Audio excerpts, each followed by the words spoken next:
رمضان رمضان یوں قائم ہے رمضان رمضان رمضان یوں قائم ہے رمضان صدقہ آل محمد۔ اعوذ باللہ من الشیطان الرجیم، بسم اللہ الرحمن الرحیم۔ السلام علیکم ناظرین، قائم ٹی وی کینیڈا سے بطول زہرا پیام قرآن لے کر حاضر ہیں اور ہم کر رہے ہیں سورہ عنکبوت کے اوپر ڈسکشن، تفسیر، اور آج ہماری جو تفسیر ہے وہ 9ویں نشست پہ ہے سورہ عنکبوت کے۔ تو بنا کسی دیر کے ہم چلتے ہیں اپنی مہمان کی طرف، استاد محترمہ سیما زیدی صاحبہ۔ السلام علیکم۔ وعلیکم السلام ورحمۃ اللہ وبرکاتہ۔ جی آج آپ کیا بتا رہی ہیں ہمیں؟ اعوذ باللہ من الشیطان الرجیم، بسم اللہ الرحمن الرحیم، الحمد للہ رب العالمین، والصلاة والسلام علی محمد وآلہ الطیبین الطاہرین۔ سامعین گرامی، سورہ عنکبوت کے سلسلے میں ہم نے جو بھی گزارشات پیش کی وہ اپنے امام کی بارگاہ میں اور اپنے خدا کے سامنے ایک کوشش اور سعی ہے کہ پروردگار عالم اس سورہ کے تمام مطالب کو ہماری زندگی میں نافذ کرنے کی توفیق عطا کرے، اور ہم جو کچھ بھی اس شب قدر کے صدقے میں اس قرآن حکیم سے حاصل کریں، اس تمام پیغامات کو عمل کرنے کے اوپر اور اس پیغامات کو صحیح انداز میں لوگوں تک پہنچانے کی جو ہے وہ کوشش کریں۔ عزیزان، بس اب تقریباً ہم اس سورہ کے آخری حصے تک پہنچ چکے ہیں، اور اس حصے میں پروردگار عالم نے کچھ سوالات قائم کیے۔ یعنی وہ کہتا ہے کہ اگر ان سے تم پوچھو کہ آسمانوں اور زمینوں کو کس نے خلق کیا اور کس نے تمہارے لیے شمس و قمر کو مسخر کیا، تو وہ کہیں گے اللہ نے، تو پھر وہ منحرف کیوں ہو رہے ہیں؟ اب دیکھیں، آپ نے نوٹ کیا ہوگا کہ اس سورے میں کچھ تھوڑی تھوڑی دیر کے بعد بار بار پروردگار عالم کفار اور مشرکین کو مخاطب کرتا ہے۔ یعنی ایسا لگتا ہے کہ جیسے وہ بار بار انہیں مخاطب کر کے انہیں اپنی طرف بلانا چاہتا ہے، کسی طرح یہ ہدایت کو حاصل کر رہے ہیں۔ یہاں پر بھی کہا کہ اے رسول، جب یہ تم سے پوچھتے ہیں کہ آسمانوں اور زمینوں کو کس نے خلق کیا، شمس و قمر کس نے پیدا کیے، تو پھر سب کے سب وہ یہی کہتے ہیں۔ یعنی چونکہ اللہ کا مطلب معبود، یعنی وہ یہ کہتے تھے کہ ہم ان بتوں کے ذریعے ہم خدا کی طرف متوجہ ہوتے ہیں، حالانکہ ایسا نہیں ہے، وہ بتوں ہی کو اپنا معبود سمجھتے تھے۔ خدا اپنے بندوں میں سے جس کے لیے چاہتا ہے روزی کو فراغ کر دیتا ہے اور جس کے لیے چاہتا ہے تنگ کر دیتا ہے۔ خدا ہر چیز کا جاننے والا ہے۔ یعنی یہ جو فراغی ہے یا یہ جو تنگی ہے، یہ اس بنا پر نہیں ہے کہ جس سے چاہا یہ کام کر دے، جس سے چاہا وہ کام کر دے، نہیں، حکمت کی بنیاد پر یہ کام کرتا ہے۔ اسی طرح سے اب مسلسل پروردگار عالم اپنے اس نظام کائنات کے مختلف مظاہر کو ان کے سامنے پیش کر رہا ہے کہ اگر تم ان سے پوچھو کہ آسمان سے پانی کس نے برسایا اور اس کے وسیلے سے زمین کو اس کی موت کے بعد کس نے زندہ کیا، تو کہیں گے کہ اللہ نے۔ یعنی وہ جو ایک مطالبہ تھا کہ تم مردوں کو زندہ کر کے دکھاؤ، تو کیا تمہارے سامنے ہر بار یہ زمین مردہ ہو جانے کے بعد زندہ نہیں کر دی جاتی؟ جب فصل کٹ جاتی ہے اور اس میں سے کاٹ دی جاتی ہے فصل، تو گویا زمین ایسے ہی ہو جاتی جیسے مردہ۔ اب جب اس زمین کو دوبارہ تیار کیا جاتا ہے اور ہواؤں کو بھیجا جاتا ہے، بارشوں کو برسایا جاتا ہے، سورج کی روشنی اس زمین پر پڑتی ہے، تو یہ زمین دوبارہ سے زندگی کی طرف لوٹ آ جاتی ہے۔ تو یہ جو زمین پر دوبارہ فصل کا اگنا ہے، یہ ایسے ہی ہے جیسے مردے کو زندہ کر دینا۔ لیکن اکثر لوگ یہ چیز نہیں سمجھ سکتے، یہ تو بس زندگی کے لہو و لعب میں پھنسے ہوئے ہیں، اسی میں اپنے آپ کو انہوں نے مصروف رکھا ہوا ہے، اور حقیقی زندگی کا مقام تو دار آخرت ہے۔ کاش کہ یہ لوگ جانتے۔ یعنی یہ لوگ ان حقیقتوں کو بھلا کر یا ان حقیقتوں سے انکار کر کے لہو و لعب میں لگے ہوئے ہیں، کھیل تماشوں میں لگے ہوئے ہیں، یعنی کہ دنیا کو صرف ایک تفریح گاہ کے طور پر قبول کیے ہوئے ہیں کہ جہاں پر روزانہ کوئی نہ کوئی تماشا ان کا منتظر ہے۔ لیکن حقیقی زندگی سے اپنا منہ موڑے ہوئے ہیں. حالانکہ جب یہ لوگ کشتی میں سوار ہوتے ہیں تو خلوص کے ساتھ اللہ کو پکارتے ہیں اور اسے بالکل بھول جاتے ہیں، لیکن جب اللہ انہیں نجات دے کر خشکی پر پہنچا دیتا ہے تو پھر وہ شرک کرنے لگتے ہیں. یعنی گویا کہنا چاہ رہا ہو کہ جب یہ کشتی بھنور میں پھنستی ہے اور لوگ پکارتے ہیں اسی خدا کو اس لیے کہ جانتے ہیں کہ وہی بچانے والا ہے، اور جب ہم انہیں بچا دیتے ہیں تو وہ ہمیں ایسے بھول جاتے ہیں کہ جیسے پکارا ہی نہیں تھا، ایسے ہم سے غافل ہو جاتے ہیں. یہ تو تھوڑا یہاں پہ میں بات کو روکنا چاہوں گی اور عرض کرنا چاہوں گی آپ سے کہ یہ تو ہمارا بھی حال ہے کہ اگر ہم پہ کوئی بیماری مسلط کر دی جاتی ہے، آ جاتی ہے اچانک سے، تو ہم بھی فوری طور پہ پلٹ جاتے ہیں، توبہ کرنی شروع کر دیتے ہیں اور اللہ تعالیٰ سے ڈیمانڈ کرتے ہیں کہ وہ ہمیں صحیح کر دے، تو ہم یہ چھوڑ دیں گے، ہم وہ کر لیں گے. لیکن جیسے ہی ہم تندرستی کی طرف پلٹتے ہیں ہم پھر پلٹ جاتے ہیں. جی ظاہر بنیادی طور پر جنرل طور پر یہ ایک ایسا پیغام ہے نا جو عام عوام الناس کے لیے ہے. اس میں ہر شخص کے لیے کوئی نہ کوئی نصیحت موجود ہے. بالکل مطلب اس میں آپ یہ مت سمجھیں کہ جی یہ صرف کفار اور منافقین سے ہی نہیں، سب سے مخاطب ہے پروردگار سب عالم. سے مخاطب ہے. مطلب اپنے آپ کو آپ جو ہے وہ زیادہ فری مت سمجھیں. ہم بھی اسی اس میں یہ نہ ہو کہ اینڈ میں پتا چلے کہ آپ میں اور مشرکین میں کیا فرق رہ گیا تھا، آپ نے یہ نا ایسا تو کوئی کام ہی نہیں کیا. کہ عموماً ایسا ہی ہوتا ہے ہماری زندگی میں، بہت نشیب و فراز آتے ہیں. یعنی جب بھی جی کوئی مشکل ہوتی ہے اور اب جب ہم چاروں طرف لوگوں سے ہم رجوع کرتے ہیں، کہتے ہیں تم ہمارا کام کر دو، تم ہمیں اس مصیبت سے نکال دو، تم ہماری یہ پریشانی دور کر دو، اور جب چاروں طرف سے مایوسی ہونی شروع ہوتی ہے اور آخرکار ہم تھک جاتے ہیں تو پھر اس کے بعد ہم خدا کی طرف رجوع کرتے ہیں. یعنی جب سارے اپنے وسیلوں کو، جب سارے اپنے سہاروں کو کھو بیٹھتے ہیں، ان سے مایوس ہو جاتے ہیں، تو پھر آخر میں خدا کو پکڑتے ہیں. حالانکہ اگر یہ ہم حقیقت ہے. پہلے ہی مرحلے میں خدا کی طرف چلے جاتے. اور وہ ہم 24th آور پہ نا اللہ تعالیٰ ہمیں باقاعدہ ہماری مدد فرماتا ہے، اور جیسے ہی ہم واپس آتے ہیں اپنی مشکل سے نکل کے ہم پلٹ جاتے ہیں. ہم پلٹ جاتے ہیں. یعنی کہ ایسا ہو جاتا ہے کہ جیسے ہم نے اس کو پکارا ہی نہیں تھا. جیسے میں آپ کو جی چھوٹی سی بالکل ایگزامپل دوں. ایسا، بالکل ایسا ہے، بالکل ایسا ہے. رمضان میں، جیسے مثال کے طور پر ماہ رمضان میں ہم لوگ زیادہ اعمال کی طرف رجوع ہوتے ہیں، ہمارا دل مائل ہوتا ہے. بہت اچھی بات ہے، بہت اچھی بات ہے کہ ہمارا دل جو ہے وہ عبادت کی طرف مائل ہوتا ہے، قرآن کریم کی تلاوت کی طرف مائل ہوتا ہے، اور بہت ہی کرنا چاہیے، اس لیے کہ ایک آیت کا ثواب ایک قرآن کریم کے پڑھنے کے ثواب کے برابر ہے ماہ رمضان میں. لیکن اچھا، اب اس میں کیا ہوتا ہے، ہم نماز شب بھی پڑھ رہے ہیں، ہم قرآن کریم کی تلاوت بھی کر رہے ہیں، ہم پروگرامز بھی سن رہے ہیں، ہم بہت سارا کچھ ادھر ادھر کر رہے ہوتے ہیں. لیکن جیسے ہی رمضان ختم ہوتا ہے ایسا لگتا ہے کہ جیسے سب کا سب پروگرام رمضان کے لیے تھا. بالکل، عید پہ تو سب کی تیاریاں الگ ہی ہوتی ہیں. یعنی کہ عموماً ایسا ہو جاتا ہے بعض اوقات کہ وہی فجر کی نماز جو ہم پورے مہینے اول وقت پر اپنے پوری اس خلوص کے ساتھ پڑھتے رہے، وہی فجر کی نماز عید کے دن، یعنی روز عید کے دن بعض اوقات قضا ہو جاتی ہے. کہ ہم جب سوتے ہیں تو پھر اس وقت اٹھتے ہیں کہ جب نماز فجر قضا ہو جاتی ہے.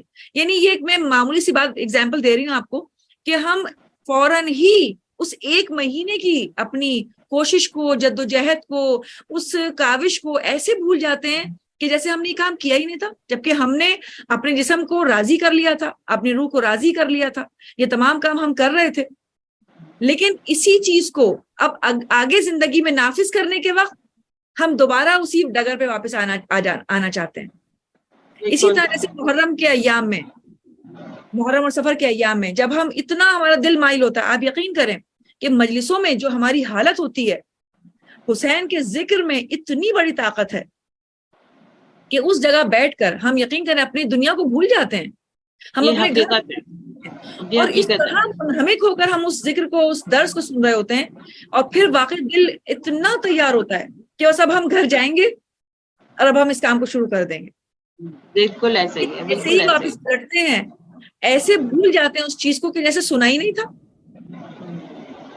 بس اگر ہم اس چیز کو، اس کیفیت کو طاری کر لیں اپنی زندگی میں مستقل طور پر، مسلسل، تو پھر واقعی ہمارے لیے یہ صرف محرم اور سفر کے ایام ہی جو ہے وہ قابل درس نہ رہیں، بلکہ پوری زندگی ہمارے لیے جو ہے نا پورا سال ہمارے لیے ایسا گزرے کہ ہمیں ہر لمحے آگے بڑھنے کی جستجو رہے. ہم لوگوں نے بہت ہی معذرت کے ساتھ ناظرین، میں سب کو مخاطب کر کے بول رہی ہوں کہ ہم لوگوں نے پریکٹیکل ہونے کے بجائے، پریکٹس کرنے کے بجائے ہم لوگوں نے کھانے پینے میں اپنی ساری جو ہے وہ توجہ کر دی.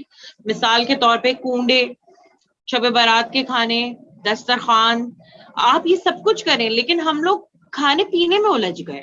2.25 مہینے میں بھی ہم کھانے پینے میں الجھے ہوئے. مطلب جس کے یہاں توبہ نہیں اگر اچھا حصہ، تو وہاں رش بھی نہیں ملے گا آپ کو. جو ہائی فائی بگ شاٹ لوگ ہیں ان کی مجلس میں آپ کو رش بھی ملے گا، زبردست ملے گا. یہی مسئلہ ہے اصل میں کہ ہم کسی بھی چیز کی حقیقت کی طرف جستجو نہیں کرتے. یہ جو چیزیں مستحبات رکھی گئیں یہ اچھی ہے، مہمان نوازی ہے، اس بہانے مومنین ایک دوسرے سے ملاقات کرتے ہیں، ایک دوسرے سے ملتے ہیں، لیکن اس کے ذریعے ہم خدا کو راضی رکھنے کی جستجو جو کریں وہ اصل ہدف بھول جاتا ہے. میرا خیال ہے مجلس اور کنڈوں کا جو سٹینڈرڈ تھا نا وہ سیم ہونا چاہیے تھا امیر و غریبوں کا. اس سے جو ہے نا وہ فرق نہیں آتا. مگر میں اب جس حساب سے نوٹ کر رہی ہوں، ٹھیک ہے آپ مولا پہ لگائیں پیسے، بہت سارے لگائیں، کوئی منع نہیں کر رہا، لیکن اس سے جو ہے نا بہت ڈفرنس میں خود محسوس کر رہی ہوں کہ جیسے کہ ایک عزا خانہ یہاں پہ ہوتا ہے، بڑا خوبصورت ہے، وہ 1 دن کے لیے سجتا ہے، 2 دن کے لیے، اور بنتا ہی پورا پھولوں سے ہے. مطلب میں تو اس بار خاص کر کے دیکھنے گئی تھی وہ امام باڑہ کا، اور وہ کیا مطلب منظر تھا وہاں پر کہ میں آپ کو بیان نہیں کر سکتی. بہت ہی پر رونق اور بہت اچھا. لیکن یہ کہ وہ اگلا بس پھر یہ سوچ کے رہ جاتا ہے کہ ہم یہ نہیں کر سکتے، اور ہم بس پھر انہی سجاوٹوں میں ہی لگ گئے. میرے خیال سے ہم ہٹ گئے راستے سے. دیکھیں بات یہ ہے کہ پروردگار عالم کی جانب سے جب خود اس سورہ میں بیان کیا جا رہا ہے کہ خدا جسے چاہتا ہے فراغی دیتا ہے، جسے چاہتا ہے تنگی دیتا ہے. دیکھیں یہ برابری تو نہیں آ پائے گی معاشرے میں، خدائی کی جانب سے ہے.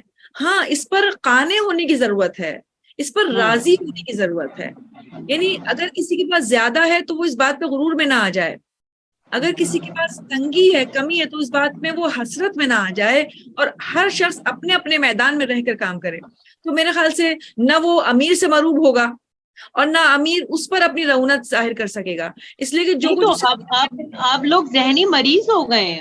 میں جہاں تک نوٹ کر رہی ہوں، الحمدللہ میں یہاں پہ اپنے آپ کو بہت اسٹرانگ محسوس کرتی ہوں کہ کم از کم میں کسی کی کوئی چیز دیکھ کے یہ نہیں کہتی کہ مجھے یہ چاہیے. اب فلاں نے ایک نئی گاڑی لے لی تو اب میں بے چین ہو جاؤں، لیکن میں معاشرے میں عدم برداشت اور یہ بے چینی محسوس کر رہی ہوں کہ اگر انہوں نے کیا کہتے ہیں گاڑی لے لیا، اب یہ ٹرینڈ بن گیا ہے یہاں پر، مطلب ان پاکستان یہ ٹرینڈ بن گیا ہے کہ آپ کو سالانہ 1 سال 2 سال کے لیے ایک نئی لیٹسٹ ماڈل کی کار لینی ہے. تو جب آپ اس دوڑ میں لگ گئے تو آپ نے تو آلریڈی ساری چیزیں، سارے پیغامات بھلا دیے نا پیچھے. آپ تو بے چینی کا شکار ہو گئے کیونکہ آپ دن رات یہی سوچ رہے ہیں کہ اس نے لے لی، آپ صبر نہیں کر رہے اس کے اوپر. مطلب اس نے لے لی تو اللہ نے اس کو عطا کی نا، اللہ مجھے بھی دے گا، جب میرا ٹائم آئے گا مجھے بھی دے گا، یا ہو سکتا ہے اللہ مجھے نہ دے تو مجھے اس پہ صبر کرنا ہے. یہ والا پوائنٹ معاشرے سے ختم ہو رہا ہے. یہی بات ہے، میں یہی کہنا چاہ رہی ہوں کہ جو صبر اور توکل کی جو 2 صفات پروردگار عالم نے مومنین کے لیے بتائیں، یہ ایسی عظیم الشان صفات ہیں کہ ہمارے دلوں کو مطمئن کرنے کے لیے کافی ہیں. یہ جو ایک اضطراب ہے، یہ جو ایک ہیجان ہے، یہ جو ایک طوفان ہے خواہشوں کا، بالکل دب سکتا ہے. یہ دب سکتا ہے اگر ہم صبر اور قناعت کے اوپر اور توکل کے اوپر اپنی زندگی کو گزار دیں. اور شکر، سب سے بڑھ کر شکر. دیکھیں جب قناعت آئے گی نا تو انسان خود بخود اپنے سے نیچے دیکھے گا. چوتھے امام کا قول ہے کہ کبھی بھی اپنے سے اوپر نہ دیکھو، اپنے سے نیچے دیکھو، لیکن عمل کے میدان میں اپنے سے اوپر دیکھو. کون تم سے آگے چلا گیا، کون تم سے آگے کام کر رہا ہے. بالکل ہمیں مقابلہ یہاں کرنا ہے کہ اس کے روزے پورے ہو گئے، اس کے نماز قرآن سب سیٹ چل رہا ہے، اس میں تو آپ مقابلہ کر لیں، مگر ہم دوسرے مقابلوں میں چلے گئے. صحیح بات ہے. مادی دنیا کو حرف آخر سمجھنا اور اس کا ہدف سمجھنا، یہی ہمارے لیے سب سے بڑی اصل میں غلط فہمی ہے. پروردگار عالم نے بھی اس سورے کے ذریعے جو پیغامات ہمیں دیے ہیں اس میں واقعی پوری زندگی کا یہ منشور ہمیں دے دیا ہے کہ ہماری روزمرہ کی زندگی میں کیا ہونا چاہیے اور کیا نہیں ہونا چاہیے.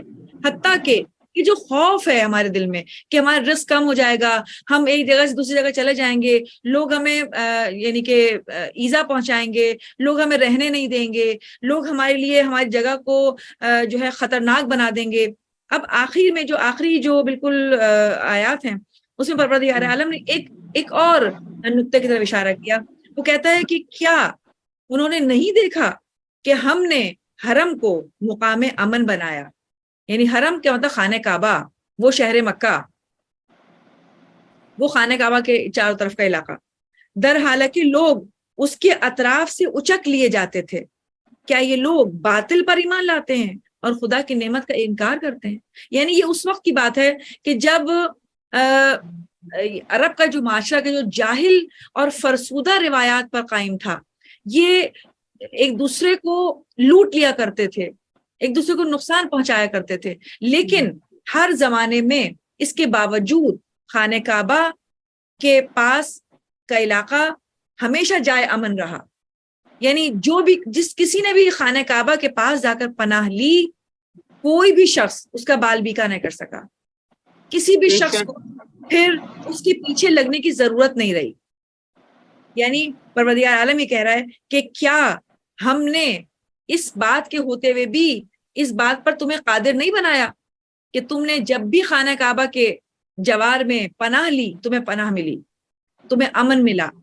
تو جب ہم ایسے معاشروں میں بھی تمہارے لیے جائے امن بنا سکتے ہیں، تو جب تم ہجرت کر کے جاؤ گے کسی ایسی جگہ کہ جہاں تم اپنے دین پر عمل کرنے کے لیے اس جگہ کو منتخب کرو، تو کیا ہم ان جگہوں کو تمہاری جائے امن نہیں بنائیں گے؟ اور اس سے زیادہ ظالم کون ہے جو خدا پر جھوٹ باندھتا ہے، یا جب اس کے سامنے حق بات آ جائے تو اس کی تکذیب کرتا ہے؟ کیا کافروں کا ٹھکانہ جہنم نہیں ہے؟ اور جن لوگوں نے ہماری راہ میں خلوص نیت کے ساتھ جہاد کیا، ہم ضرور انہیں اپنی راہ کی ہدایت کر دیں گے، اور خدا تو نیکوکاروں کے ساتھ ہے. یعنی مسلسل ایک امید ہے، ایک سہارا کہ اگر تم نے ہماری راہ میں قدم اٹھا لیا تو تم کیوں گھبراتے ہو؟ واہ واہ واہ واہ واہ. کب تنہا ہو، ہم تمہارے ساتھ ہیں. تم ہم پر توقع کر کے دیکھو، تم ہمارے سامنے صبر تو کر کے تو دکھاؤ، پھر دیکھنا کہ ہم تمہارے لیے کس طرح تمہاری مدد کو غیب سے تمہارے لیے مدد کو تیار کر دیں. یعنی اس زمانے کے طرف اشارہ کرنے کے لیے پروردگار عالم نے ان آیات کو نازل کیا کہ اچھا کچھ لوگ تو ایسے بھی تھے کہ جو اس بات پر رسول پر ایمان نہیں لاتے تھے کہ وہ کہتے تھے کہ ہم اس بات سے ڈرتے ہیں کہ اگر ہم اظہار ایمان کر دیں گے اور ان کے ساتھ ہجرت کریں گے تو پھر ہماری زندگی جو ہے نا وہ بند ہو کر رہ جائے گی، مفلوج ہو کر رہ جائے گی، یہ لوگ ہمیں مار ڈالیں گے، یہ لوگ ہمارے بیوی بچوں کو جو ہے وہ مار ڈالیں گے، ہمیں چین سے جینے نہیں دیں گے. تو پروردگار عالم یہ کہتا ہے کہ یہ ان کے بہانے ہیں. اس خدا پر وہ ایمان لانا چاہتے ہیں، کیا اس خدا کو اتنا محدود سمجھا ہے؟ کیا اس خدا کی طاقت کا تمہیں اندازہ نہیں ہے؟ اس کی قدرت کا تمہیں اندازہ نہیں ہوا؟ تو اگر تم ایمان لاؤ گے تو کیا وہ تمہیں ان کے رحم و کرم پہ چھوڑ دے گا کہ وہ جو چاہے کرتے پھریں، اور تمہارا خدا تمہیں اسی طرح سے پریشانیوں میں دیکھے گا؟ اور آپ دیکھیں کہ جب مکہ سے ہجرت کر کے یہ لوگ مدینے پہنچے ہیں تو مدینے میں اتنا شاندار استقبال ہوا اور ایسا ماحول انہیں میسر آیا کہ لوگوں نے باقاعدہ ان کا استقبال کیا، ان کو رہنے کی جگہ دی. یعنی باقاعدہ طور پر ہر مہاجر ہر ایک انصار کا بھائی بنایا گیا. اخوت کا جو رشتہ رسول خدا نے مدینے میں آ کر بنایا کہ ہر ایک انصار کو جو مدینے کا رہنے والا تھا ایک مہاجر کا بھائی بنایا، کہ جس طرح ایک بھائی کا ایک بھائی پر حق ہوتا ہے، حتیٰ کہ وراثت تک بھی حق ہوتا ہے، اسی طرح حق رکھا گیا کہ تم نے ان مہاجروں کی، ان لوگوں کی مدد کرنی ہے. اور اس طرح انہیں ہاتھوں ہاتھ لیا گیا کہ انہیں بالکل احساس ختم ہو گیا کہ جو کتنے عظیم ہوں گے وہ لوگ جنہوں نے رسول خدا کا یہ کہنا مانا اور دلوں سے فرق ہٹا کے جو ہے وہ انہیں ایکسپٹ کیا اور اپنا بھائی بنایا. بالکل کتنے عظیم مرتبہ لوگ ہوں گے وہ. اس میں کوئی شک نہیں ہے واقعی کہ آج ہم سے تو کوئی کہہ دے کہ اپنے گھر میں کسی ایک فیملی کو جگہ دے دو اور کتنا ہی بڑا آدمی ہو تو ہمارا منہ بن جائے گا کہ ہماری پرائیویسی ڈسٹرب ہوگی. صحیح بات ہے. انصار کی بہت بڑی قربانی تھی مدینے بالکل، یہ بہت بڑا رتبہ ہے، میں سن رہی ہوں تو. مہاجروں کا ساتھ دیا. اور یعنی وہ جو ان کے دل کا خوف تھا وہ امن میں بدل دیا, سکون میں واہ بدل دیا. واہ، سبحان اللہ. یعنی وہ خدا جو اس امر پر قادر ہو کہ حجاز کے اس بحر متلاطم طوفانی میں یعنی حرم مکہ کو تمہارے لیے جب آرام و سکون کی جگہ بنا سکتا ہے تو کیا اس کی قدرت نہیں ہے کہ وہ تمہیں تمہارے دشمنوں سے محفوظ رکھے؟ اور تم لوگ کیوں واہ. ڈرتے ہو؟ یہ تمہارے قادر و توانا خدا کے مقابلے میں نہایت ضعیف لوگ ہیں, نہایت ناتوان لوگ ہیں جو تمہیں ڈراتے ہیں. اور اس کے باوجود اگر تم پس و پیش سے کام لیتے ہو تو کیا یہ لوگ جو باطل پر ایمان رکھنا چاہتے ہیں اور خدا کی نعمتوں کو انکار کر رہے ہیں, کیا یہ وہ لوگ نہیں ہیں کہ جن کا ٹھکانہ جہنم ہے؟ بے شک یہ وہی لوگ ہیں کہ جن کا ٹھکانہ جہنم ہوگا. اس لیے جہنم. کہ دلیل آ جانے کے بعد, حجت کے آ جانے کے بعد پھر کوئی گنجائش باقی نہیں رہتی کہ انسان کسی بھی پس و پیش سے کام لے, کسی بھی طریقے کی عذر تراشی کرے, کسی بھی طریقے کی انسان بہانے بازی کرے کہ میں فلاں وجہ سے یا فلاں وجہ سے میں اس کام کو انجام نہیں دے سکتا. جب خدا جیسا خالق مسلسل انہیں تسلی دینے کے لیے موجود ہو, اپنے حبیب سے مستقل ایک پیغام بھجواتا رہے اور اس کے باوجود بھی انسان تیار نہ ہو, تو اب ایسے لوگوں کا ٹھکانہ جہنم ہی ہے. اور پھر وہ آخری آیت کہ جس میں پروردگار عالم نے یہ کہا کہ جو لوگ ہماری راہ میں جہاد کرتے ہیں خلوص نیت کے ساتھ, ہم ضرور انہیں اپنی راہ کی ہدایت عطا کریں. یعنی تم ایک بار ہمت تو پکڑو, تم ایک بار ارادہ تو کرو کہ پروردگار میں تیری راہ پر چلنا چاہتا ہوں, مجھے وہ کوشش عطا کر, مجھے وہ جہاد عطا کر. تو پھر پروردگار عالم کہتا ہے کہ میں تمہارے ساتھ ہوں گا, ہم تمہیں ہدایت عطا کریں گے, ہم تمہارے راستے کے ہمراہی بن جائیں گے. اور اب اس موقع پر علماء یہ کہتے ہیں کہ یہ جو لفظ جہاد استعمال کیا گیا, یہ لفظ یہ جو فینا یعنی والذین جاہدوا فینا لنہدینہم سبلنا وان اللہ لمع المحسنین, یعنی پروردگار عالم یہ کہتا ہے کہ یہ جو جہاد کا لفظ استعمال کیا گیا, تو اب اس میں وہی کہتے ہیں کہ کیا یہ جہاد وہ ہے جو میدان جنگ میں ہوتا ہے؟ کیا یہ جہاد وہ ہے جو دشمنوں کے ساتھ ہوتا ہے؟ کیا یہ جہاد نفس کے خلاف جہاد ہے, یا کیا یہ جہاد معرفت خدا کو حاصل کرنے کے لیے علم و استدلال کے ذریعے جہاد ہے؟ تو علماء یہ کہتے ہیں کہ یہ جہاد کا مفہوم اور اس کے ساتھ لفظ فینا جو آیا, اس کا مفہوم بہت وسیع ہے اور اس کا اطلاق ہر قسم کے جہاد پر ہے, وہ تمام کوششیں. فینا کا مطلب کیا ہوا؟ فینا یعنی اس کا مطلب ہے کوششیں, جہاد کی میننگ میں آتا ہے یہ. یعنی پروردگار عالم یہ کہتا ہے کہ یہ جو جہاد ہے یہ ہر قسم کا جہاد جو خدا کی راہ میں اس کی رضا حاصل کرنے کے لیے کیا جائے. جہاد بن نفس بھی آ گیا اس میں. ہاں, اس میں جہاد بن نفس بھی ہے, جہاد بالقلم بھی ہے, جہاد بالعلم بھی ہے, ٹھیک ہے نا, ہر قسم کا جہاد. جہاد بالسیف بھی ہے یعنی کہ تلوار کے ذریعے, تلوار کا بھی. صحیح, اسلحہ کے ذریعے جہاد. یعنی صحیح. انسان اس معرفت الہی کی راہ میں حاصل کرنے کے لیے وہ تمام کوششیں جو کر رہا ہے, وہ تمام باتیں جو اپنے نفس کے خلاف جہاد کے لیے کر رہا ہے, یا دشمن اسلام سے جنگ کر رہا ہے, یا اطاعت الہی کی مشقت کو برداشت کرنے کے لیے اپنے جسم کو تیار کر رہا ہے, اپنے روح کو تیار کر رہا ہے, وہ تمام مصیبتوں کو جھیل رہا ہے, صبر کر رہا ہے, گناہوں سے دور ہونا چاہتا ہے, یہ تمام وہ باتیں ہیں جو لفظ جہاد میں اور لفظ فینا کے مفہوم میں شامل ہیں. اور پھر اس کے بعد ایک اور لفظ سبلنا, سبل راستے, یعنی چونکہ ایک راستے کی بات نہیں کی گئی, پروردگار عالم نے کہا جو راستہ بھی تم نے ہماری طرف آنے کے لیے ڈھونڈا ہے وہ راستہ جہاد کا راستہ ہونا چاہیے.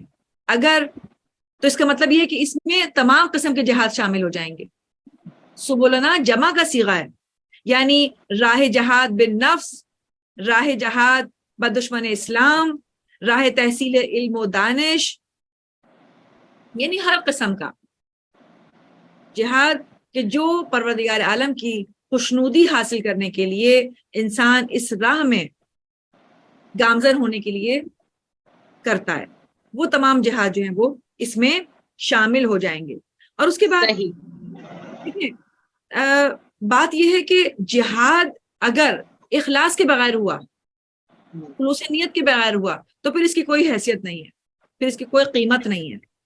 یعنی اگر ہم جہاد کے لیے تیار ہو گئے تو اس سے پہلے ہمیں اپنی نیت کو خالص کرنا پڑے گا.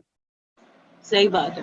اور یہ دو وہ بالکل صحیح پیرامیٹرز بات. ہیں کہ خلوص نیت اور جہاد، یہ دو وہ چیزیں ہیں کہ اگر یہ شرائط جمع ہو جائیں، یعنی جہاد اور اخلاص، تو پھر اللہ نے جو وعدہ کیا ہے کہ ہم تمہیں تمہارے مقاصد میں کامیابی عطا کریں گے، ہم صراط مستقیم کی طرف تمہاری ہدایت کریں گے، ہم تمہیں اس راستے پہ چلنے کی طاقت عطا کریں گے، ہمت عطا کریں گے، تو پھر گھبرانے کی بات نہیں ہے. انشاءاللہ انشاءاللہ. کہ وہ تمام کام جو پروردگار عالم ہم سے چاہتا ہے، ہم بعین ہی ان کاموں کو انجام دیتے چلے جائیں گے، بعین ہی.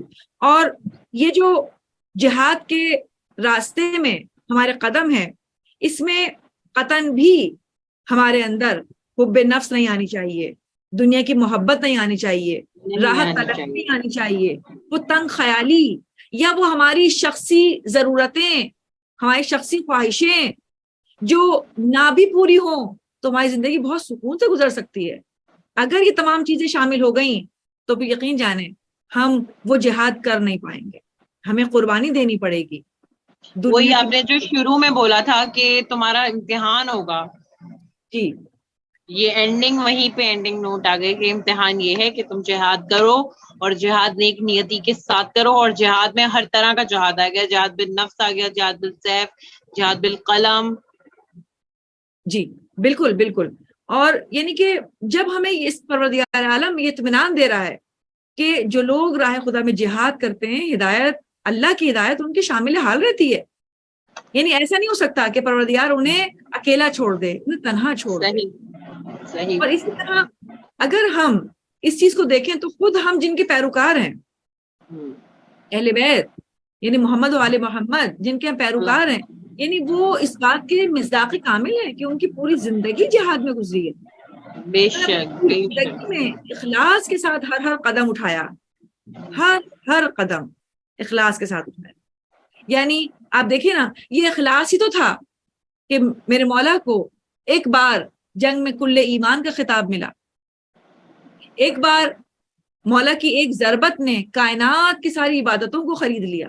یعنی کوئی بھی زیرو، کوئی بھی مخلوق، سب مل کر بھی جتنی عبادت کر لے، وہ عبادت وزن میں اتنی نہیں ہو سکتی کہ وہ علی کی اس ضربت کے وزن کا مقابلہ کر سکے جو خندق کے واہ موقع عمر ابن عبدت کے سینے پہ ماری گئی. یعنی واہ واہ واہ سبحان مولا اللہ. کے بیک وقت آپ یقین کریں، بیک وقت جہاد بالسیف بھی کیا، جہاد بالنفس بھی کیا. جب عمر ابن عبدت کے سینے پہ سوار ہوئے تو چاہتے تھے کہ اس کو تلوار سے ختم کر دیں، اور اس کو زیر کرنا کوئی آسان کام نہیں تھا. جب اس کے سینے پہ سوار ہوئے اور اس نے بے ادبی کی، آپ کے منہ پہ تھوک دیا، آپ اس موقع پر اتر گئے. اب یہاں سے جہاد بالنفس شروع ہوا، اور مولا نے کہا کہ میں یہ گوارا نہیں کر سکتا کہ اس موقع پر جب میں اسے ماروں تو میرا غصہ بھی شامل ہو جائے. میرا غصہ فقط خدا کے لیے ہے، کہیں ایسا نہ ہو کہ میں اپنی ذات کی محبت کی خاطر اس پر حملہ کروں. میں یہ واقعہ بہت بار سن چکی ہوں، لیکن آج چونکہ ہم قرآن کی روشنی میں بھی چل رہے ہیں تو مجھے یہ سمجھ میں آیا ہے کہ اس واقعہ سے ہمیں یہ سیکھنے کو ملتا ہے کہ ایگو سے بڑا مسئلہ اور کوئی نہیں ہے. یعنی کہ اگر میری کسی سے لگ رہی ہے اور مجھے نہیں پسند آ رہا کوئی شخص، تو اس کے سامنے جانا یا اس کے سامنے بدتمیزی سے رکنا یا اس کی بدتمیزی پہ صبر کرنا، یہ ہمیں یہ واقعہ سکھا رہا ہے بالکل کہ بالکل مولا برداشت کر گئے ہیں وہ. تو جب وہ ہمارے امیر المومنین ہمارے مولا جب وہ برداشت کر گئے، جن کے پاس اتھارٹیز ہیں، تو ہم کہاں سٹینڈ کرتے ہیں؟ ہمیں پھر ان کا عاشق بننے کے لیے پروف کرنا پڑے گا کہ we have no ego issues. And اگر کوئی ہمارے آگے بدتمیزی کر دے تو اتنا کیا کہتے ہیں، ہمارے اندر صبر ہونا چاہیے، کیونکہ اب جو معاشرہ چل رہا ہے وہ عدم برداشت کا شکار چل رہا ہے، فرسٹریٹڈ چل رہے ہیں، ایک سیکنڈ میں لڑائی ہوتی ہے، برداشت ہی نہیں ہے. بالکل بالکل ایسا ہی ہے کہ یہ جو عدم برداشت اور عدم تحمل جو ہے نا، یہ ہمارے معاشروں میں بہت زیادہ پینیٹریٹ کر گیا ہے. تو یہ واقعہ خود یہ بتا رہا ہے کہ مولا نے یہ گوارا کر لیا. دیکھیں اس کا مطلب یہ ہے کہ جب انسان دشمن کے سینے پہ سے اٹھا تو یہ بھی تو ممکن تھا نا کہ دشمن اب زیر بار کر لیتا. یعنی یہ گوارا ہے کہ وہ چاہے مجھے مار دے، لیکن یہ گوارا نہیں ہے کہ میں اسے اپنے غصے کی وجہ سے مار دوں. واہ واہ واہ، یہ صرف نعرے لگانے کا نہیں ہے. لوگ نعرے لگانا شروع کر دیتے ہیں، سیکھو اس سے. یعنی یہی بات ہے کہ اس موقع پر دیکھیں، یہ وہ موقع دیکھیں جب کوئی ہم سے محبت کرتا ہے، ہم کسی سے محبت کرتے ہیں، اس کے ساتھ ہماری بات چیت تو فطری طور پر اچھی ہوگی. ہمیں تو اس طرح پر اپنی گفتگو کو شائستہ رکھنا ہے، جیسے خود آئے اس سورہ کا پیغام ہے کہ احسن طریقے سے مجادلہ کرو، احسن طریقے سے گفتگو کرو، آپ کے الفاظ نپے تلے ہونے چاہیے، آپ کی گفتگو شائستہ ہونی چاہیے. تو ان لوگوں سے جن کو ہم پسند نہیں کرتے یا وہ ہمیں پسند نہیں کرتے کسی بھی طرح سے، اب ہماری ذمہ داری کہ اب اگر ہم نے ان کے سامنے اپنے آپ کو برداشت کر لیا، اپنے صبر کا دامن نہیں چھوڑا. مشکل ہے بہت، بہرحال اللہ توفیق دے ہمیں، مشکل ہے. پروردگار عالم ہماری مدد کرے گا. نہیں، اگر ہم نیت کریں تو انشاءاللہ پروردگار عالم ہماری مدد کرے گا. اور یہ جو آخر میں پروردگار عالم نے اس آیت کے آخر میں کہا کہ تم اگر ہمارے راستوں پر چلو گے تو ہم تمہارے ساتھ ہیں. اور اسی طرح سے کہا ان اللہ لمع المحسنین، بے شک اللہ محسنین کے ساتھ ہے. اب یہاں پر محسنین بے شک ہم نہیں ہو سکتے، ہمارے وہ رہنما ہوں گے جن کے ہم پیروکار.